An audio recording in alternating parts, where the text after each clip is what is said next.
Alex, good to see you, mate. How are you doing? Doing well. Thanks for having us, Peter. Always a pleasure. Nick, your 150th appearance on What Bitcoin Did. How are you? I'm doing great. I think this is number 8, man. I I think it hope might I'm be still 9. on top. Am I on top? Is Lop ahead of me again? No, Lop's behind. Breedlove is on 8 now. The problem is I've got regular guests. That's Like, messed up. That's unfair. You can't compare us to them. Yeah, they don't count. They don't count. I think this puts you back on top. More importantly, the first podcast I've ever appeared on with Nick. Really? Yes. Yeah, Awesome. it's our first. Well, I feel honored to have you both together because you're two of my favorite people to talk to. Okay, so Alex, you know I'm a huge fan of your work. You produce, I think, some of the best content out there. I think the only person who rivals you for that spot is the man who's joining us, Nick Carter. But your recent article on the petrodollar, I think it's my favorite thing I've read by you because you educated me on something that I've heard about, but I didn't really properly understand the mechanics, and I certainly didn't understand the geopolitical mechanics. So firstly, big thanks. Anyone listening, it will be linked in the show notes. You should probably read it before you listen to this interview. But Alex, what was the background to this? Why did you decide to attack this topic? Yeah, so I can credit Nick and a few others actually for persistently reminding the world that when we talk about Bitcoin's energy use, we're not talking about a comparison to like a Visa, which is what the media likes to focus on. In reality, when you look at Visa, of course, Visa is a fintech kind of sitting on top of the banking system, which is sitting on top of the dollar system. So transactions actually, use a lot more energy than it sort of seems on the surface. And my whole goal here was to dive down past the surface to the bottom of the monetary system, and to fairly compare Bitcoin, per transaction or whatever, to the existing financial system. You have to compare the full stack. So Bitcoin is like this open stack. You can see it all, and like we can kind of more easily figure out the externalities.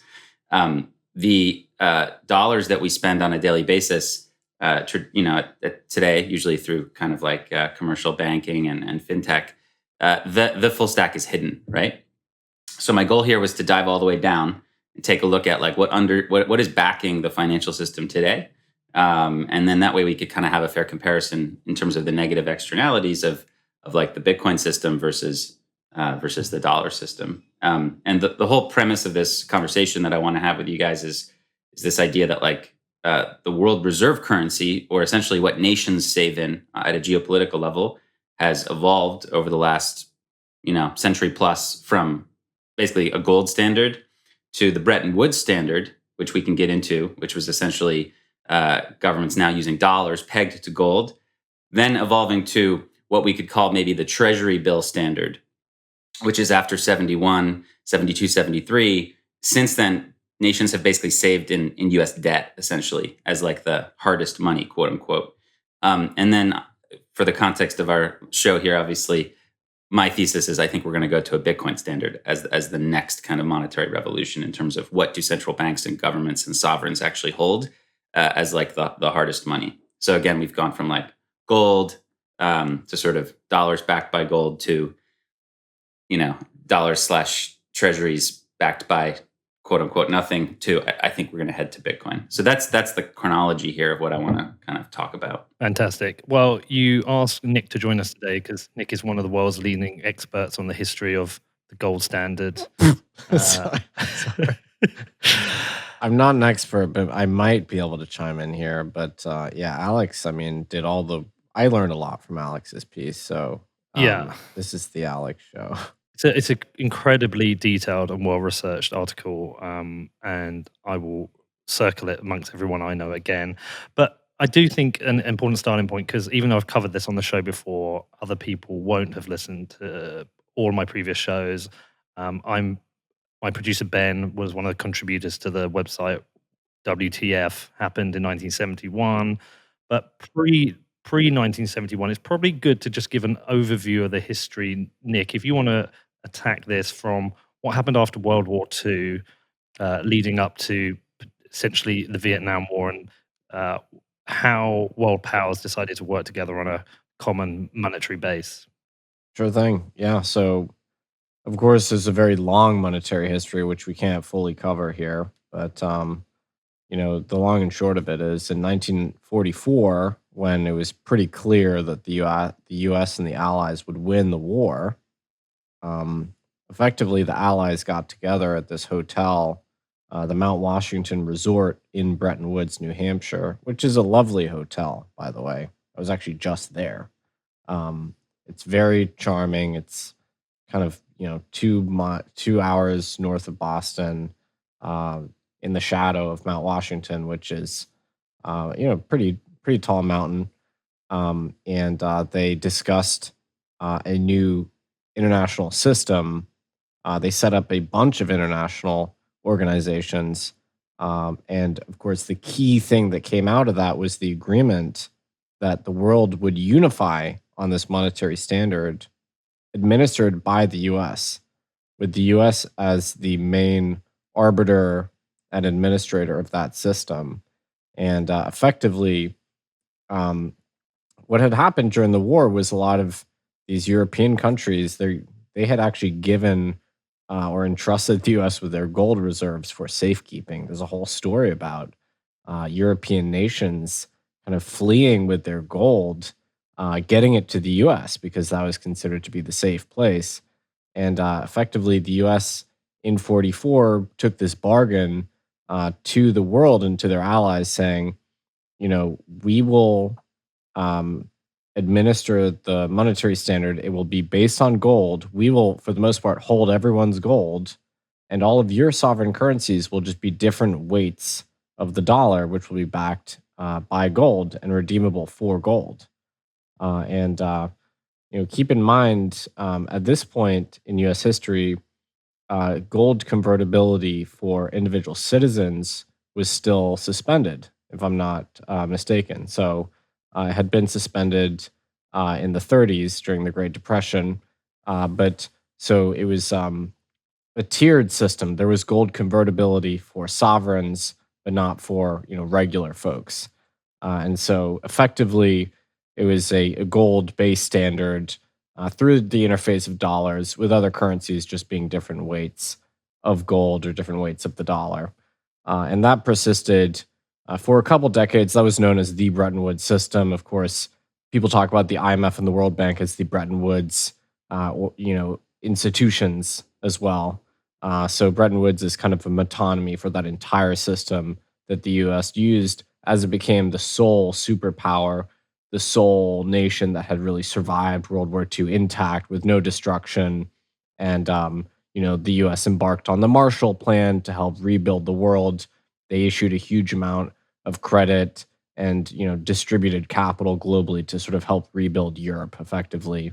And because they were the unmitigated victor there, they were able to effectively seize control. And there was discussion at that time around a Bancor style system.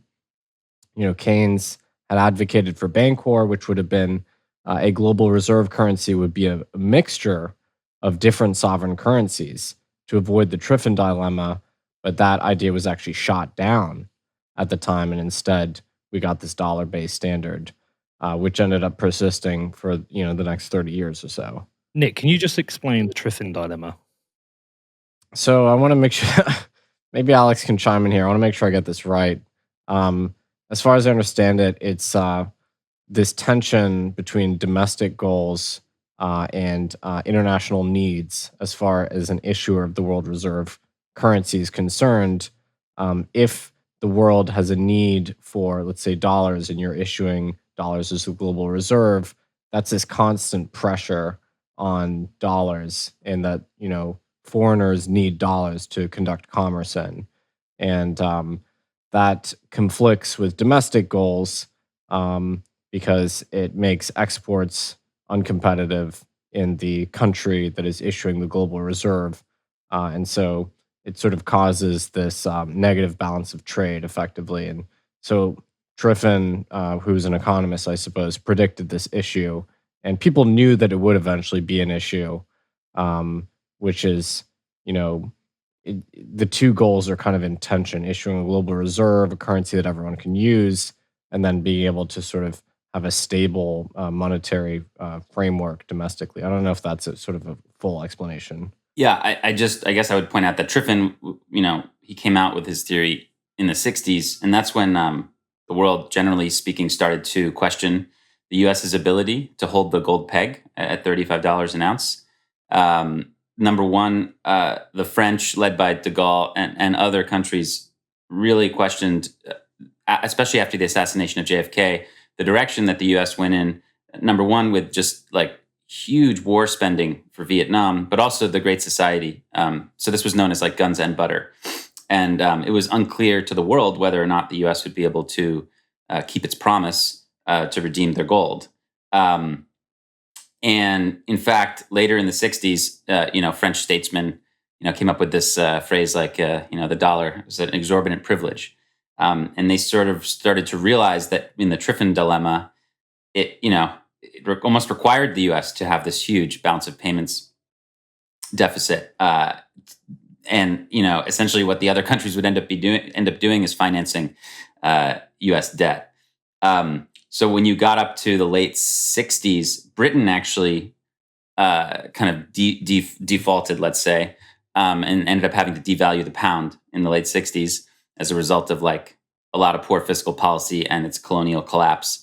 And a lot of the other powers started to really worry the same thing could happen to the U.S. So in the summer of '71, actually the French sent like a battleship to New York City in August of '71 to like redeem their gold. And the British asked for like about 3 billion pounds of gold to be moved from Fort Knox to New York in preparation for withdrawal. So countries around the world were basically calling the U.S.'s bluff based on what they saw out of Vietnam and social spending, and they just didn't think the U.S. could sustain the system. So they were ready to like take their gold back. So Nixon, in a famous speech, actually went on TV and he declared this was a few days after the French sent the battleship. So literally, this was like a reaction to this world demand for their gold back. And he said, "No, we're not going to give it back. We're ending the gold window. Other nations can no longer redeem their dollars for gold." He also announced some like wage freezes and some more import tariffs, and this was kind of pitched as like a bid to save the economy as the U.S. was entering into like a very inflationary decade. So the system that Nick described came under heavy stress at the end of the '60s, and the early 1970s really set the stage for this transition to a new kind of world economy. Now, just a couple like big events I wanted to hit for the audience. As I mentioned, Nixon ended convertibility of gold in the late summer of '71. This kind of immediately devalued the dollar by 10%. So the fears of the world were founded. The U.S. was at the end of the day not to be trusted to guard the world's reserve currency, and its war in Vietnam and social programs made it sort of like impossible for it to guarantee the promises it once extended. Now, the world kind of went into a very inflationary decade in the coming years. The next sort of big event I would hit is in '73. We have like this dynamic in oil really shifting. So first of all, you have this change between like colonial powers kind of controlling oil to sovereign dictatorships controlling oil. So in the '50s and '60s, you had this thing called the Seven Sisters. So these were like a handful of Western oil conglomerates that could really kind of determine the price of oil through kind of colonialist practices. So these folks were essentially kind of thrown out / they lost their power to nations like Saudi Arabia and Qatar, Kuwait, etc. In the '60s. And by the early '70s, this OPEC, this kind of association of oil-producing countries, really had a lot of leverage and power, whereas they didn't before. Like when countries tried to do this previously, like get power over the West, like when Mexico tried to do this and when Iran tried to do this, like they got wrecked. So this was kind of like a historic shift where these oil countries could now actually hold a lot of leverage and power. So in '73, when the U.S. supported Israel in the Yom Kippur War, and we had put like a lot of pressure on basically the whole developing world through our agricultural policies. As a response, the Arab nations decided to both like jack up the price of oil by 4x and announce an embargo on the United States. So you had oil kind of going from like $2 a barrel, where it was for like a long time, to 10, 11, $12 a barrel. Now, this created an enormous flow of cash for the Saudis and the OPEC nations. This was a historic moment because it was so much money. Essentially, the OPEC ran a surplus and the rest of the world ran a net deficit. I mean, I can't stress how much, just how much money came into the coffers of these Arab regimes. So basically, Kissinger and Nixon and the U.S. and the new Treasury Secretary Simon, they were like, "What do we do? Like, how do we kind of save this? How do we prolong dollar hegemony? How do we get people to continue to demand and buy and use the dollar?" This was their dilemma, and the petrodollar was like the solution. The petrodollar was like their mechanism for how they would solve this issue. So, and by the end of that year, 73, the dollar had actually lost 20% of its value against other top currencies, and people called this like a peacetime redistribution of global wealth on a scale that had never been seen in living memory. So again, all this oil shifting from other countries to OPEC. To give another data point, in 74, the oil exporters had an account surplus of 70 billion, up from 7 billion the year before. And the thing is, they couldn't, this wealth that they were getting, they couldn't, it was so much wealth, they couldn't spend it all. So there was like this mutual dilemma where like the Saudis and the oil states didn't know what to do with the money. And the US had like a need for people to buy its debt. So through a bunch of meetings in 74 and 75, Kissinger and Nixon and William Simon, the Treasury Secretary, basically figured out a deal. Like we maybe would call it a pact with the devil, given the Saudis' proclivity for human rights violations, tyranny, later in history, kind of destroying other nations and things like that. But essentially, Simon and Kissinger said, "Hey," and this is a quote from Simon, "if the OPEC nations put a larger amount of their accumulated funds into investment in this country, this was a way of saving the day. Because the other way to save the day would be if the American public spent less and saved more. And that was not going to happen with Nixon, facing impeachment. So the idea is they were like, we need to get other nations to finance our debt because like we're not going to do it through raising taxes. There's no way. So essentially the deal was in the petrodollar system that these dollars that these OPEC nations were earning, that they would not only like force the sale of oil to be in dollars. So all oil sales were like now denominated in dollars, but they would take the earnings and they would actually buy U.S. debt with the profits. And this is what we call petrodollar recycling.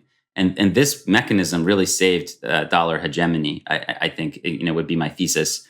And it wasn't necessarily like a market decision would be the other thing I would just like try to kind of hammer home. Like this was all ironed out through like secret deals. Like, the Saudis could have just kind of pursued a broader portfolio of investment. They didn't have to go so heavy on US debt. They didn't have to price oil in dollars. These were decisions they made in exchange for protection, okay? In exchange for massive amounts of weapons, massive amounts of protection. So essentially the Saudis became, non-market investors in U.S. debt, and the U.S. became a non-market seller of weapons to the Saudis. So, Nixon, Kissinger, Simon, they ended up kind of saving the day for the U.S. in a lot of ways, at least for U.S. elites, by figuring out a way to keep dollar hegemony alive. And indeed, it was even more strong in the late 70s and 80s than it was in the 60s in terms of the amount of kind of just total global trade denominated in dollars and amount of global reserves held in dollars. And this really helped us, of course, in the Soviet, in the struggle with the Soviets, because through this system, we could print, we could print money to buy oil. The Soviets had to literally dig it out of the ground or somehow get dollars in another way. And this gave us a huge, huge advantage. So that kind of brings us kind of into the 80s.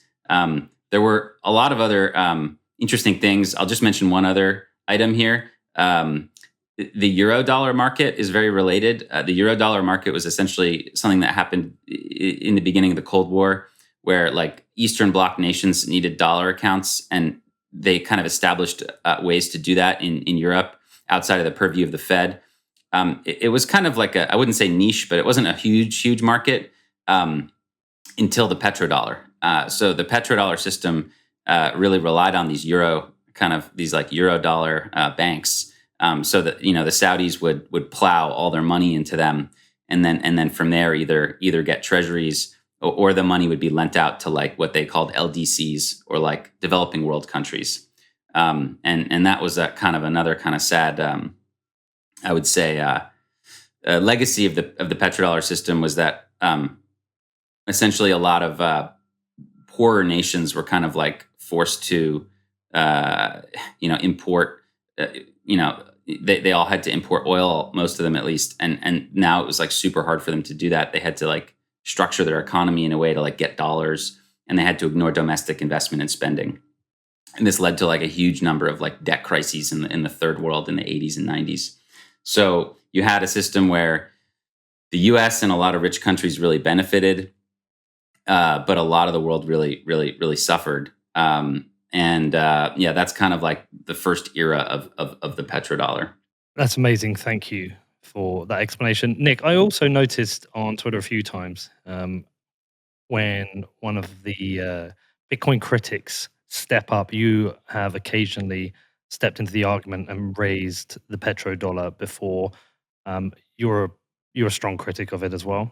Yeah, I mean, well, we've moved on, I would say, from like the first template for the petrodollar a little bit today, but it's just worth elucidating these things because, part of the case for Bitcoin, people often consider it in isolation without, considering what the alternatives are. And the alternative is this dollar system. And as Alex says, the dollars uses this tool of US hegemony to use to pursue political objectives. And obviously, we see that with sanctions, but it has these externalities. And Bitcoin's externalities are pretty transparent. Anybody can quantify, its energy impact and the emissions and so on. The dollar's externalities are much more diffuse. They're much more opaque. I would argue they're deliberately opaque. And the dollar externalities have much more to do with, this military adventurism that we see worldwide, that we'll probably get into later in the episode. They have to do with driving inequality within the U.S. And so these things are genuine and they're real, but they're just much less perceptible, which is why we have to do this analysis of the petrodollar system. But I guess the broader point is this is a very imperfect system, and it pits the U.S. against its allies in many cases, and it also pits various social strata within the US against each other.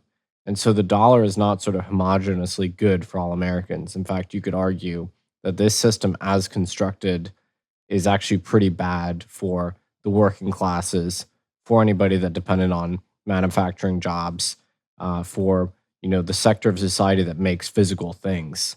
And it's very good for a smaller set of sort of globalized elites.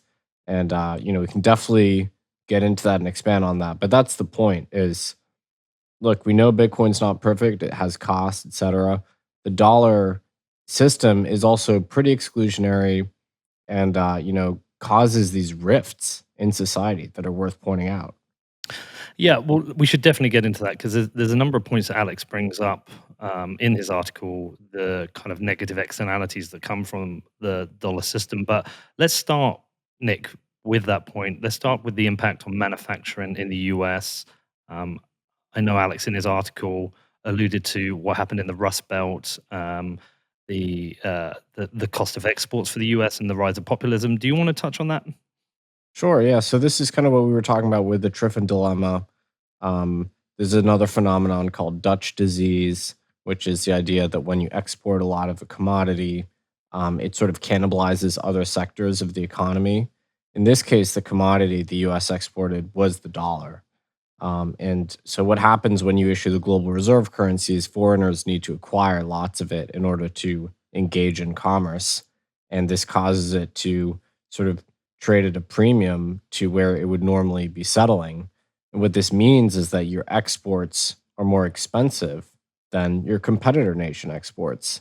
And so everybody looks at the charts that show things going badly wrong in the 70s, right? What happened in 1971, et cetera.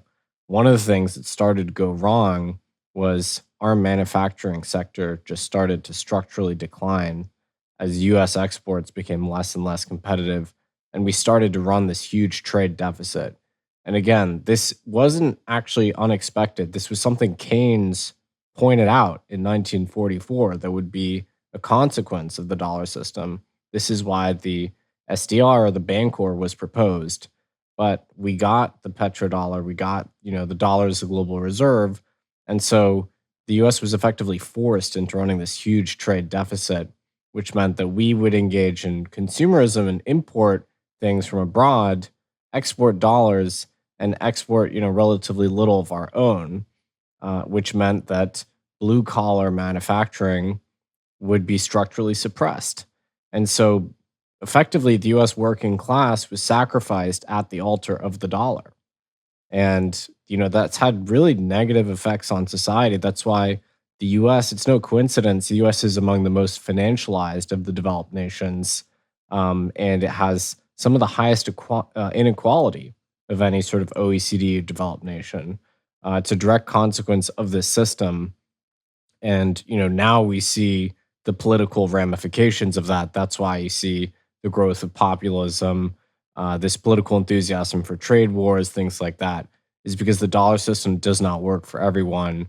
And we're kind of reaching a tipping point here where people are sort of starting to rebel a little bit against the status quo. Thank you for that. One of the other areas I definitely want to dig into with you as well, Alex, is the destabilization of the Middle East through the petrodollar. There's two specific areas we can talk about. We can obviously talk about the support for the House of Saudi, their regime, the war against Yemen, but I also wanted to talk to you about some of the suggestions around the Iraq War, which was completely new to me. I said to you before we started recording, I watched the BBC 4-part documentary, which I will also put in the show notes because it's excellent. But as you correctly asked me, did it touch on the finances or global finances? And it didn't. So can we start by breaking down how the petrodollar has destabilized the Middle East? Yeah. And just to recap, so far where we are, the US dollar as the world reserve currency was kind of propped up after Nixon went off the gold standard by the petrodollar system. And again, at the heart of this was this idea of like what some people call a double loan. So because the US through its military force was able to like pressure the Saudis to only sell oil in dollars, dollars became the medium of exchange for oil. That meant the US government could literally just print dollars to pay for oil, and the American economy didn't have to produce goods or services in exchange for the oil. That's like the first part of the double loan. The second part is that all the other countries had to pay dollars for the oil, but they couldn't print dollars. So they had to trade their goods and services for dollars in order to go pay OPEC. So, all the US really had to do was export treasuries, meaning bonds. And, Simon, who was the Treasury Secretary who set this whole thing up, he was a bond salesman. So he was really good at this. And we basically got to sell bonds to finance all of our activities. So that's kind of the trick here. And that is what sustained the ability of the US to continue running these crazy deficits that have gotten like even more intense over time in terms of debt to GDP ratio. I think at the time in the 70s, it was about 30%. Today, it's 130%. So a lot of this has been sustained by the petrodollar system. Now, when it comes to like risks to the petrodollar system, I guess my thesis would be that the US has aggressively defended the petrodollar system. And, some people say, I think David Graeber, who wrote Debt, said what I thought was quite sharp. He said that essentially he wasn't, he wasn't sure exactly to the extent, today how important the petrodollar system still was. But as he noted, at least through the 90s and 2000s, American policymakers certainly thought it was very important, and that's kind of what we need to focus on here. So the first threat to the petrodollar was actually back in the 70s. Apparently, OPEC nations were thinking about shifting away from the dollar as the kind of like unit of account / like MOE for oil to something called the SDR, which was like kind of like a Keynes Bancor inspired kind of unit of account that the IMF would kind of run, and that would be collectively managed by all nations. So that would get rid of our exorbitant privilege. So in order to diffuse that first threat, the U.S. actually did a deal with the Saudis, another deal where we got them kind of like into the IMF on the premise that they would never allow the SDR to become the world reserve currency. So that's kind of how we diffused the first threat to the sort of petrodollar system. The second threat came in the late 90s with the euro. So you had this like uniting of a huge economic structure. After the fall of the Soviets, we did not do another Bretton Woods. Like the world did not come together to create a new financial system. We kind of remained on dollar hegemony. But the euro really threatened that. I mean, here you have a larger population than the US, at the time, 500 million people-ish coming together, very powerful economies. So US policymakers were concerned about this. And if you read media from the time, there was a lot of talk about the euro unseating the dollar. Like if you read any financial newspaper from like 99, 2000, 2001, this was like a big, big deal. Like people really thought the euro would put a dent in the dollar. Maybe we would go back to like a bipolar financial system like we had in the 20s or whatever, where we had the pound and the dollar. Well, now maybe we're going to have the euro and the dollar. And one of the biggest threats was this idea of the petro euro, right? Oil, the importance of oil is, as I think, needs to be unpacked a little bit. The first reason it's so important is because it's not just the oil itself and the currency that it's denominated in, but it's all the derivatives on top of it. So like the amount of, I can't remember the exact number, but the number of derivatives traded on each barrel of oil is like astronomical. So the actual volume of like oil-based derivatives is so enormous. So the fact that like the U.S. is able to get all these things priced in dollars is hugely, hugely helpful, not just for the volume of oil itself, but all of the derivatives on top. And then what ends up happening is all these other countries that want to participate in either oil or the oil markets, the energy markets more broadly, they end up they're sort of forced to do business in dollars. So their currency pair with the dollar starts getting really strong. So the second order effects of this are key. At this point, it's clear to U.S. policymakers that protecting the petrodollar standard is very important for keeping, dollar primacy essentially, and continuing to convince other nations to buy our debt. We started with OPEC in the 70s. After 82, when oil prices fell off, they started, dwindling in terms of purchasers of our debt. But Japan and Germany took its place all throughout the 90s. And in the 2000s, you started to have the Chinese starting to buy our debt. But again, to sort of sustain and prop up this system where our debt was so desirable, at the base, I guess, is my case, is you needed to have that link to oil and that denomination of oil, and then therefore broader energy markets and derivatives in dollars. So something very interesting happens in October 2000. Saddam Hussein, who's obviously, kind of very, very like stuck in the oil for food program, bad guy. I don't want to defend him at all. He's a horrible dictator. But he did come out and say, hey, I'm going to sell my oil in euros.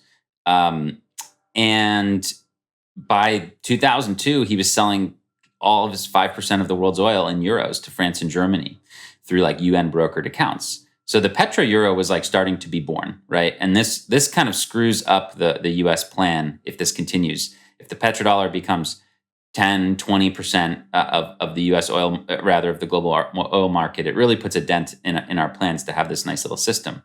So it's worth noting that 6 months later, in March 2003, the U.S. government invades Iraq. And by June 2003, that new Iraqi government is now pricing oil in dollars again.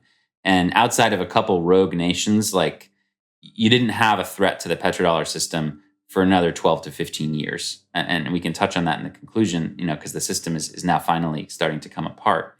But I guess my case is that I feel like American foreign policy makers believed that the petrodollar system was important, even if it was like less so on an economic front. They thought it was so important that they wanted to defend it, and this is what I think Graeber does a good job of pointing out. And the U.S. invasion of Iraq, what other explanation do we have that makes sense? We know that it wasn't Iraqi. Operation Iraqi Freedom. It wasn't for human rights. We know that. We know that there was no connection to Al-Qaeda. And we know that there were no WMDs. So, and we also know that the idea of that it was like to counter Iran doesn't make much sense, because in the 80s, we were funding Saddam to counter Iran. So none of the big explanations make a lot of sense. So today there's no consensus among, mainstream thinkers, politicians, historians. No one really knows why we went to war in Iraq. They call it a war in search of a reason. And I think this is a very compelling explanation. It wasn't just to get oil. I mean, the U.S. wasn't importing that much oil from the Middle East at the time. We get most of our oil from ourselves, from Canada, from Mexico, from Venezuela. So it wasn't about the loot itself. It was about the continued kind of system and making sure that all the nations in the world price oil in dollars. And I would say that American foreign policy has protected that to the extent it can. Now today, this is starting to dwindle and deteriorate. In late 2013, 2014, China stopped buying new treasuries. And I think as Luke Groman has pointed out, the world has sort of been net negative treasuries since then. So they're sort of just hoarding. And the US government is now the majority purchaser of these treasuries. And the Biden administration, they talk about dollar primacy. It's still important, but there's just not much geopolitically we can do. Let's just put it this way. If the US was in its current state of affairs, I don't think we would have invaded Iraq back in 2003. We were at an apex of hyperpower at that point. We no longer have the same geopolitical power. And in the last few years, indeed, Russia and China, all these other countries have started to do more business in their own currencies. And, we're watching the decline of the dollar. Yes, it still is 60% of reserve holdings, but that's down from 80% plus. So we're on the downside. We're on the back nine of the petrodollar here.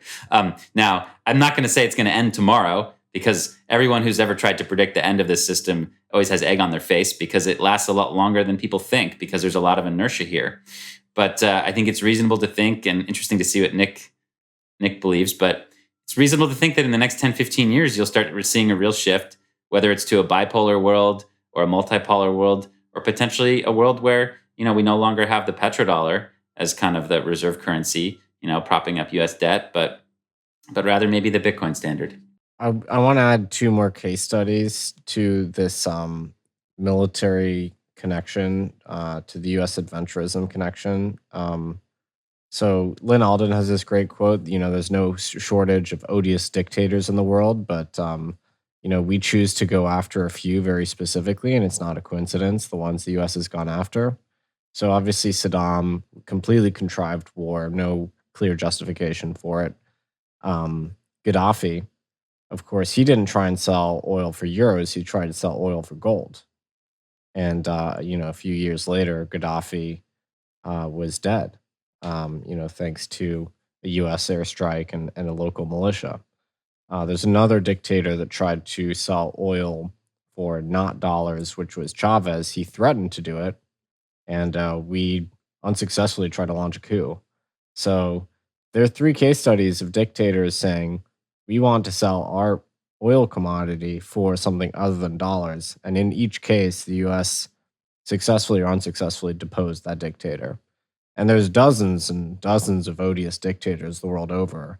But, we choose very specifically the ones we've gone after. And this petrodollar, connection seems to be a big part of the reason in many of those cases. You could also, just one more thing, you could also add Iran. Obviously, Iran has sold energy goods in different currencies, and the U.S. has put them under a lot of pressure. Obviously, especially their efforts to sell to India. So generally speaking, the facts are pretty strong here in terms of American foreign policy trying to defend dollar primacy. And to bring it to today, obviously we have this Nord Stream deal happening, which has gotten a lot of media attention lately. And it looks again, whereas maybe 10 years ago, 20 years ago, we would have fought it really hard. We're just in a different position now. And Biden has indeed said he's not going to pursue sanctions on the guy who's in charge of Nord Stream. So it looks like the Biden administration is now, sending some signals that maybe they're not going to be defending the petrodollar as much as they used to. Have either of you considered or looked into what the implication is of an unwinding of the petrodollar? It doesn't sound particularly good for the US. Well, I think theorists disagree generally, and I think you have to consider the class issue here. So the dollar and just more generally, kind of U.S. capital markets is like the center of the globe, and the assets that foreigners use to store value in, whether it's treasuries or U.S. bonds or equities, that has massively benefited the wealthy US globalized elites that own financial assets, that work in finance. As we know, finance has become engorged, share of GDP has grown dramatically since the 70s. And so that globalized set of elites has been an enormous beneficiary of this system. So they have a strong incentive to keep it going. The US has this enormous ability to pursue sanctions via that highly integrated dollar system because they are the central nexus of all international trade. So it benefits, a relatively small share of society. Of course, the American middle and working class has been hollowed out, and a median male income today is just not enough to support a household, frankly, in the U.S.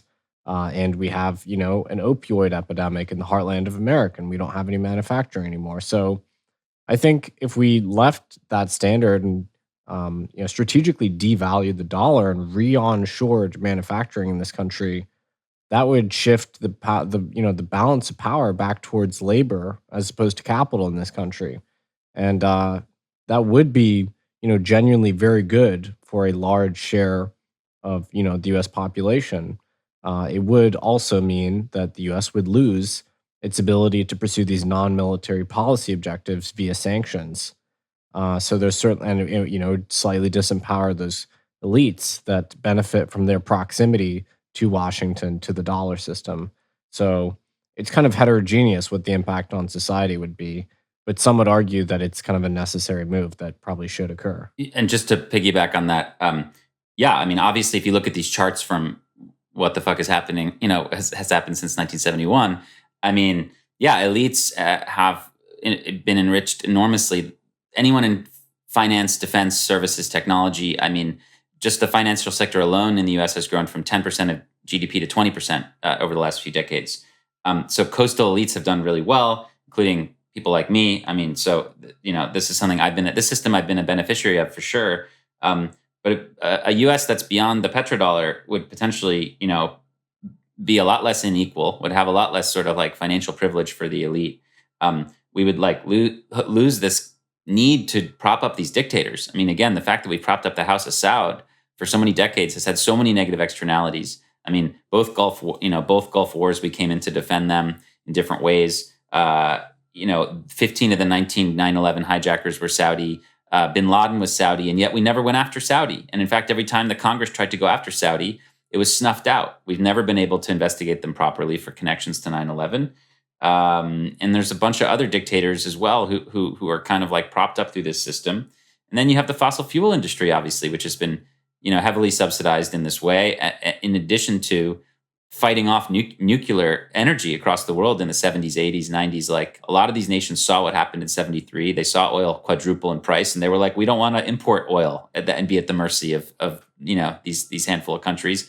We want to be energy independent. Well, guess what? The US and the World Bank and the IMF did not like that. So we did not let countries become energy independent. So there's been a whole bunch of things that are the negative externality of the petrodollar. And don't forget this fossil fuel piece. Like the U.S. is U.S. military is the single largest consumer of oil, and you have to really think carefully about what backs the dollar here. So we have a system now where, I guess to sum up, the dollar is backed by a political pact that has really like determined the way that capital flows in the international economy. It has not been a market kind of decision here. There's been political pacts and deals made. We've used our power, and the system is supported by our deals with dictators, our wars abroad, as Nick has described very eloquently, our increasing inequality domestically, and this sort of reliance on the fossil fuel industry. So I think like a petrodollar America moving forward, could be a lot stronger on all those fronts. And Nick, how do you think this might affect other nations who rely on the dollar. I was recently in El Salvador. It's a dollarized country.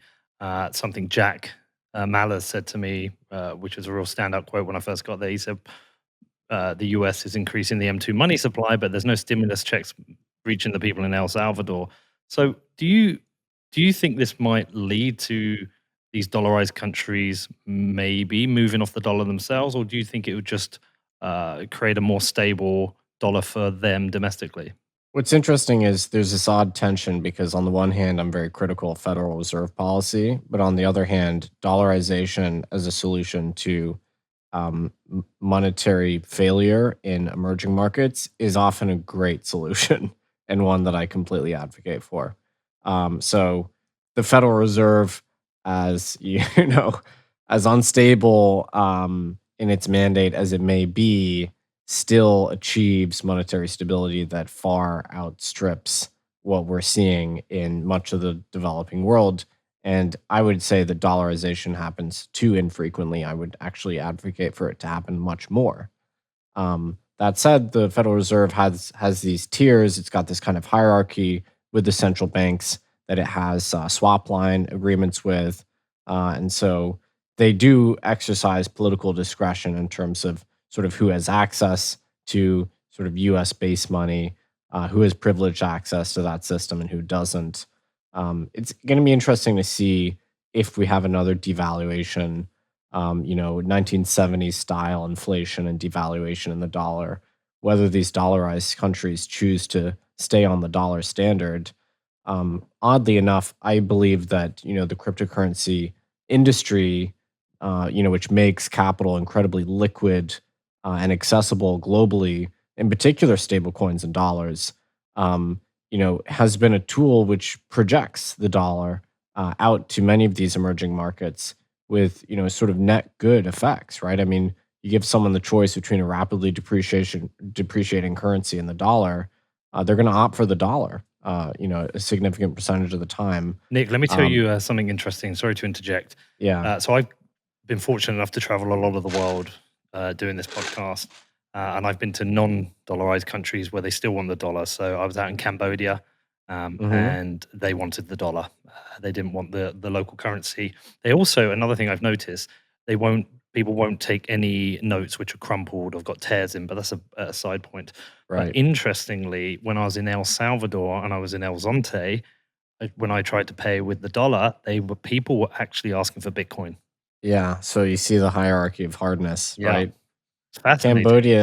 Cambodia became semi-dollarized with the UN mission in the 90s, I believe. So that brought in a huge influx of dollars. And so you have these semi partially dollarized societies like Cambodia, but El Salvador is they sort of ratified the dollarization, right? Yeah, and what we could be very well moving to is kind of like a system where, as you're watching starting to happen, Peter, Bitcoin may become the ultimate monetary good at the very top of the money hierarchy, and it may be held by a lot of governments. But the difference here, and it's worth dwelling on, gold was captured, as Nick pointed out, like by the 30s, 40s. I mean, gold had been captured domestically in the US. It had been stolen and excavated from developing countries by colonial powers. And it had ultimately been centralized in the hands of largely the US government by the 40s, 50s, and 60s. Bitcoin is not as easily confiscatable. I mean, there's a reason why Satoshi chose April 5th as his or her birthday or whatever. I mean, this person who designed the system was thinking about 6102 and was thinking about the centralization and capture of gold. And they designed a system whereby, the asset was invisible. It could teleport. It could be the signing device could be kind of like broken apart and diversified. So, I think we have another shot here to create a new system where the ultimate monetary good is less centralized and less confiscatable. Um, and I guess what it could look like is kind of like a Bretton Woods kind of system where you may actually have the dollar and a handful of fiat currencies still be really powerful, but they're like kind of pegged to Bitcoin at some rate. I mean, that's one possibility, I suppose. And that gives like developing countries a huge bonus now if they can realize this before others.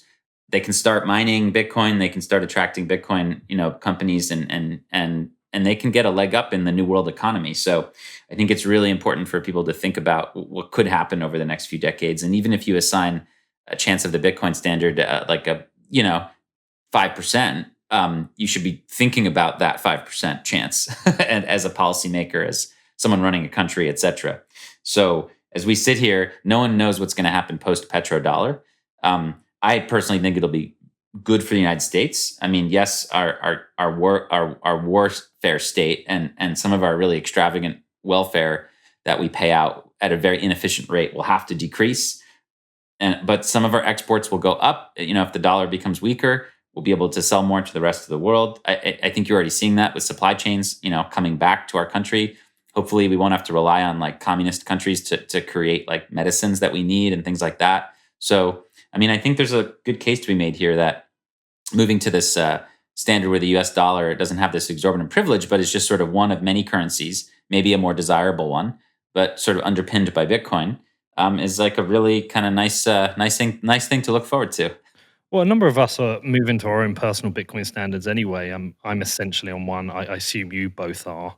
It becomes a lot easier once you've been in Bitcoin for 4 years because you've had the hurdle of one halving. So you've gone through a market cycle.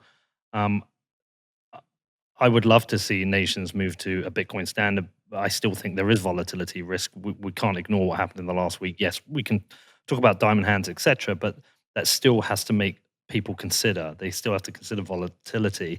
Do you worry about that at all, Nick? Or do you think we will, if we got to the stage where maybe more nations had moved to a Bitcoin standard, we would have higher trading volumes, higher liquidity, and therefore the volatility wouldn't be such an issue? I view volatility as the market's expression of uncertainty. And so we clearly are in a very uncertain time. It's not clear how, right now, the volatility is partially state driven. People don't know how major, powers like China are going to react to Bitcoin or even the US for that matter. As we begin to understand that better, I expect that the market's expectations and hence the volatility will become more stable over time. So if we do see central banks adopting Bitcoin in their foreign exchange reserves, I think that abates a lot of the uncertainty, right? Then we're on a path towards stability. The other thing to note is that in the 70s, gold was extremely volatile. It was undergoing this financialization process. So I'd say we're in kind of in a similar situation right now. We have this commodity, which is potentially very useful from a monetary perspective. It's interplaying with, this very uncertain, monetary backdrop. So, fixed supply commodities tend to be volatile. That's sort of intrinsic to them. That's sort of the price you pay for the nice qualities that you get from that commodity.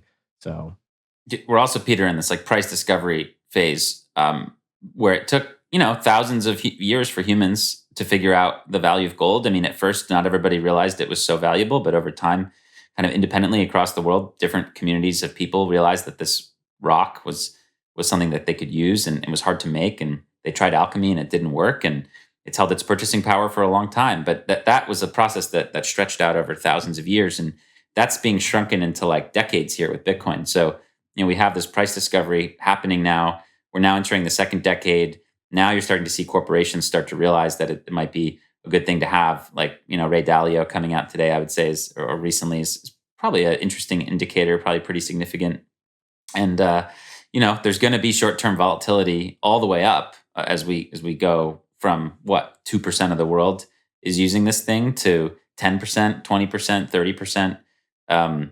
But at the end of the day, I don't really view this as I view this as a very difficult phenomenon to stop, as people realize that it's going to be the ultimate monetary good.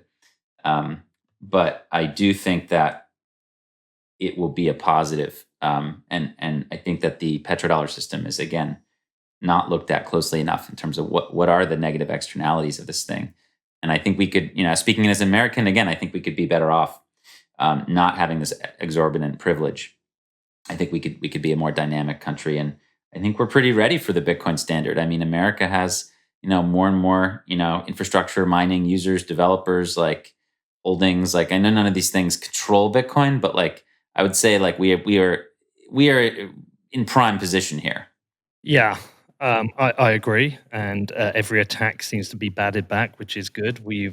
Despite China FUD and energy FUD and Elon Musk Dogecoin bullshit, we've defended $30,000 pretty well, which is it's good. But I guess one of the things, Alex, that you're looking out for is the first oil trade that's settled in Bitcoin.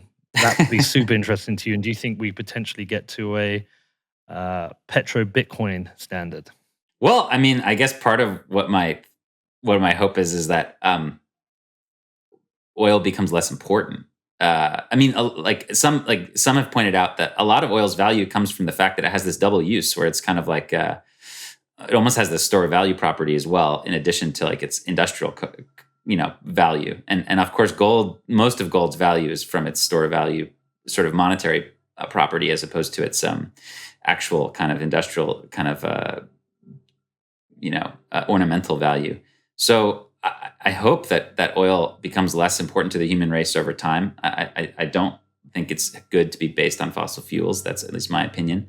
And I think Bitcoin can pull us into a world where we're much more reliant on other kinds of either renewable or kind of nuclear energy. I think it's very dynamic and it fits into that world, whereas obviously oil doesn't. So yeah, I mean, I think you will eventually see like Bitcoin settling all of these like major international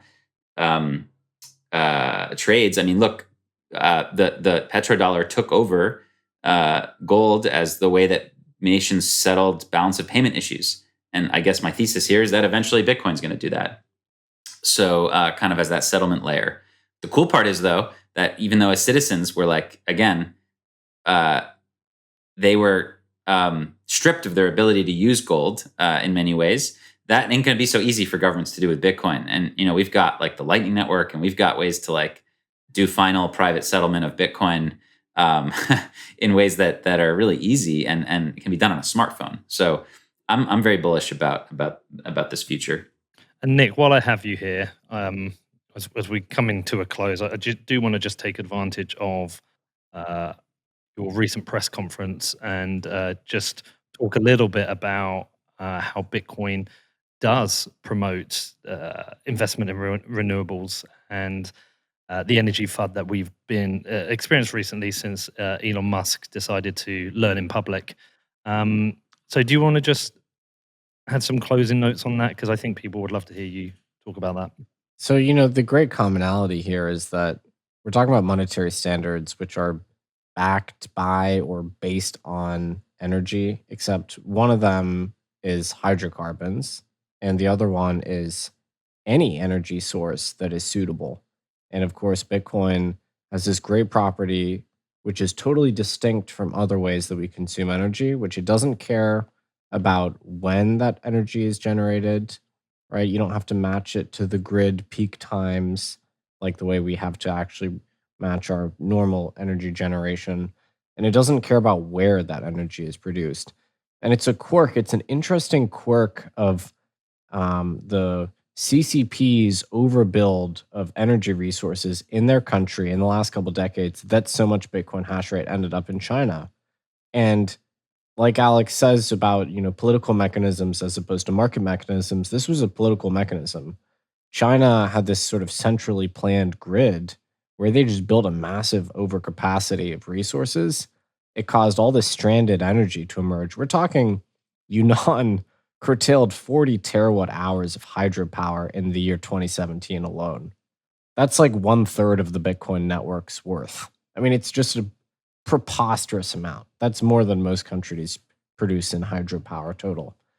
So because China had this, pretty rough approach to energy resources, Bitcoin hash rate ended up localized there. It wasn't that Bitcoin miners have some sort of affinity for China.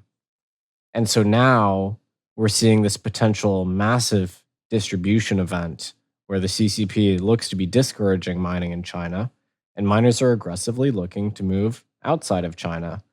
And this is, of course, going to reduce any dependence we might have had on the Chinese government. So that's great. And the other thing is that it's probably going to massively reduce the ecological impact of Bitcoin production and Bitcoin consensus because China has a very carbon intense grid. And so we're going to see this amazing migration, which is so exciting. And there's a lot of uncertainty as to where the hash power is going to go, but it looks like, Central Asia, Russia, Pakistan, potentially even Nigeria, certainly the US, we're going to see this distribution of the Bitcoin network, the nexuses of production away from like one centralized nation to a much more globally diversified patchwork. And of course, now miners have this strong incentive to seek out renewable, stranded, otherwise wasted sources of power. And I believe that the overall Bitcoin network will get much greener as a consequence of this. And so a lot of people think it's a bad thing because, maybe hash rate will drop in the short term. But quite the contrary, I see this as an amazing step in towards of progressing towards this genuinely globally generated commodity, which no single country has that much influence over.